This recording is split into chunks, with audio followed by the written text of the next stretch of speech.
இந்த மாதிரி ஒரு கால மட்டுமே நீங்க அதிகமா நிக்கிறீங்க அப்படின்னா அப்போ நம்மளுக்கு இங்க கிராயின் பெயினோ இல்ல லேட்டரல் சைட்ல வெளிய பக்கம் இருக்கிற இடுப்பு வலிக்கிறதுக்கு அதிகமான வாய்ப்பு இருக்கு.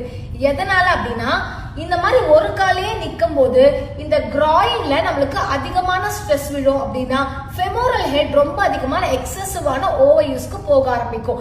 இதனால ரொம்ப ஸ்ட்ரெஸ் நம்மளுக்கு விழ ஆரம்பிக்கும். அதோட உள்ள இருக்கிற ஜவ்வான கார்டிலேஜ்லயுமே நம்மளுக்கு அதிகமான ஸ்ட்ரெஸ் விழுறதுனால கூட பெயின் வரலாம்.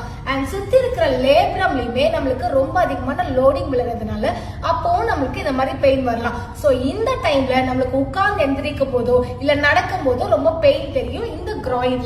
அதே மாதிரி இந்த சைடுல இருக்கிற ஹிப்ல பெயின் தெரியறதுக்கான ஒரு முக்கியமான ரீசன் மெயினா பின்னாடி இருக்கிற குளூட்டியஸ் மீடியஸ் மினிமஸ்ன்ற மசில் வந்து நம்மளுக்கு ரொம்ப ஓவர்லோட் ஆகி பெல்விக் கண்ட்ரோல் நம்மளுக்கு ஷிஃப்ட் ஆகும் போது இங்க இருக்கிற அப்டக்டாஸ் மசில் எல்லாமே நம்மளுக்கு வீக் ஆகும். இதனால படியேறி இறங்கிறதுக்கோ இல்ல நடக்கிறதுக்கோ நம்மளுக்கு ரொம்ப சிரமமா இருக்கும். அந்த டைம்ல இந்த எக்ஸசைஸ் எல்லாமே சேவ் பண்ணிட்டு ட்ரை பண்ணுங்க. First exercise weight shifting retraining. So இந்த மாதிரி நேரா ரெண்டு காலுமே வைடன் பண்ணிட்டு ஓபன் பண்ணிட்டு எந்த கால நீங்க வெயிட்டை டிரான்ஸ்ஃபர் பண்ண மாட்டீங்களோ அந்த காலுக்கு கொஞ்சம் நல்லாவே உங்களோட வெயிட்டை டிரான்ஸ்ஃபர் பண்ணிட்டு ஒரு 5 to 10 செகண்ட்ஸ்க்கு ஹோல்ட் பண்ணிட்டு அண்ட் தென் ரிலீஸ் பண்ணுங்க. மறுபடியும் ஒரு 5 to 10 செகண்ட்ஸ் ஹோல்ட் பண்ணிட்டு அண்ட் தென் ரிலீஸ் பண்ணுங்க.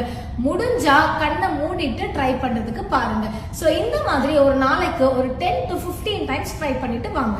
Second exercise hip abductors strengthening. So இந்த மாதிரி சைடு லைன்ல நேரா படுத்துட்டு அண்ட் உங்க ஹிப்பை நல்லா நியூட்ரலைஸ் பண்ணி ஸ்டெபிலைஸ் பண்ணிட்டு வெறும் காலை மட்டும் சைடுல மேல தூக்கிட்டு கீழே வைக்க போறீங்க. சோ இந்த மாதிரி ஒரு 10 to 12 times 2 to 3 sets repeat பண்ணிட்டு வாங்க. Third exercise bridges with one leg.